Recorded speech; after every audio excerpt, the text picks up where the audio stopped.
Let's turn to this AT&T deal that we've been following, the $39 billion purchase of T-Mobile. It may take a year to gain regulators' approval. That is even if the carrier pledges to sell assets and to expand rural coverage. For more on the likelihood that this deal will get done, we're joined over the phone by Rebecca Arbogast. She's the head of communications at Stifel Nicolaus, but also a former FCC insider. Rebecca, thank you so much for joining us. My pleasure. I must say, when I heard the news yesterday, I was surprised. I thought a deal between AT&T and T-Mobile was never going to get through regulators. Well, you have to give them credit for shaking things up. When I talk to clients, usually the question is, what would happen if Sprint and T-Mobile were to pair up? And frankly, nobody really seriously contemplated a deal that was this aggressive.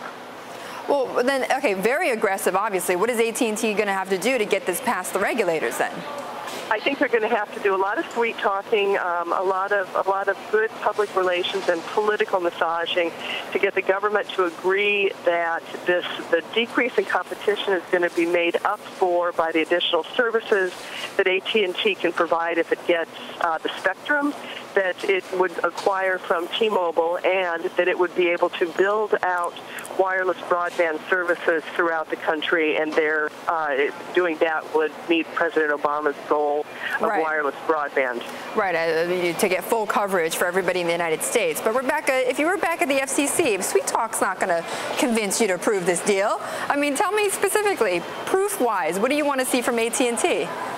What I would probably want to see from AT&T if I were the Department of Justice or if I were the FCC were for them to have not cut this deal. It's going to be a hard one for them.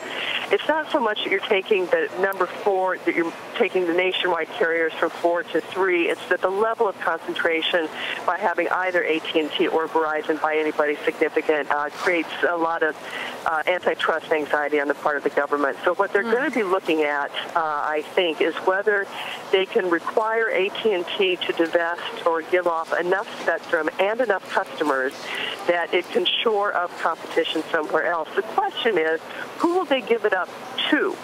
Giving it over to Verizon doesn't help the competition perspective much. Giving it to Sprint or Leap or Metro PCS does somewhat, but you're taking what are weakened and weakening distant carriers and trying to shore them up, and that's going to be the big question for the government. Okay, well then if not those, then are we talking about other candidates, or who are we talking about exactly then? I don't think it's realistic at this point to think that we're going to see a nationwide provider that can step in and fill the shoes, a new entrant that can step in and fill the shoes of T-Mobile. There are some other carriers like LightSquare that people may have heard of that are trying to make a wholesale market to provide capacity to Leap or Metro PCS or U.S. Cellular or the smaller rural carriers or T-Mobile.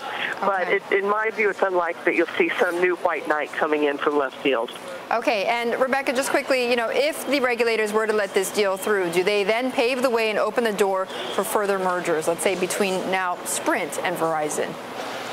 That's the question. I think that at that point, the government will have satisfied itself that it's willing to live with what's effectively a duopoly in the wireless market, and that's a tough sell from a competition perspective. So I think that this deal actually makes it tougher for Verizon to go forward, but keep in mind that Verizon benefits by the elimination of T-Mobile as well. So that if T-Mobile as a maverick pricer is gone, AT&T benefits, but so does Verizon.